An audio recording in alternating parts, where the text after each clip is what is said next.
سلام يا وفد بلارن إيروتيمه بلارن سبايسك اسبدلك ديمقراطية الحزب الكلمية oo ay kamid yihiin wasiirkii hore madaxtooyada xisbi cali xaaji xasan wasiirkii hore shaqada iyo arrimaha bulshada Dr. Cabdal Daahir Ali iyo gudoomiye ku-xigeenka labaad ee xisbiga kulmiye isla markaana xildhibaan kale wakiilada xildhibaan Maxamed Yuusuf Waabeeyo buraale jibriil oo kamid ah golaha dhexe ee kulmiye dhammaan xubnaha golaha dhexe ee kulmiye halkan jooga wafdii ballaaran ee la socotay ee kamid ahaayeen saxaafadda iyo intii kale la socotayba dhammaan marka soo qaybgalayaasha halkan jooga qaybahooda kala haday tahay cuqaal haday tahay haween haday tahay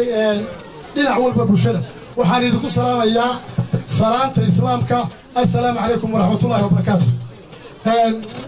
waxaan anigoo ku hadlaya magaca afka golaha deegaanka oo kamid ah xildhibaanadii 21 ah ee loo doortay magaalada Burco waxaan idinku soo dhaweynaynaa hadaa tiim isbaaysiga isbadalka garab kulmiye ku soo dhawaada magaaladiini baa timaadeen gobolkiini baa timaadeen waxa la wixii la tiraan waa qaadan waxa la wixii fariin aan tiraahdeen oo qaadanina waa inaanu garab taaganahay meel alla meeshii aan noo jeeysan inta kadib waxa aan runtii anigu laba kalmood baan oranayaa waxaan oranayaa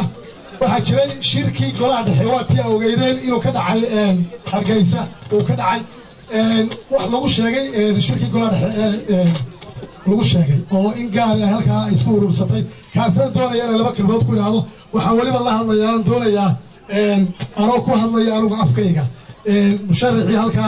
lagu cimaamaday inta gaarkii ay u cimaadeen musabix ayaan doonay la hadlo Maxamed Siyaad Barre markii uu xukumayay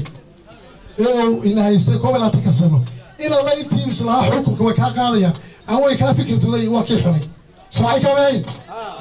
واكيحني إن الله ينتهي مركا كاق دوين وصلها وكافي واكيحني وحا موقتا إنه مصبيحي قاتي نظام تي محمد سياد بري مركا وحا لنا برع وهالكي محمد سياد بري لقردي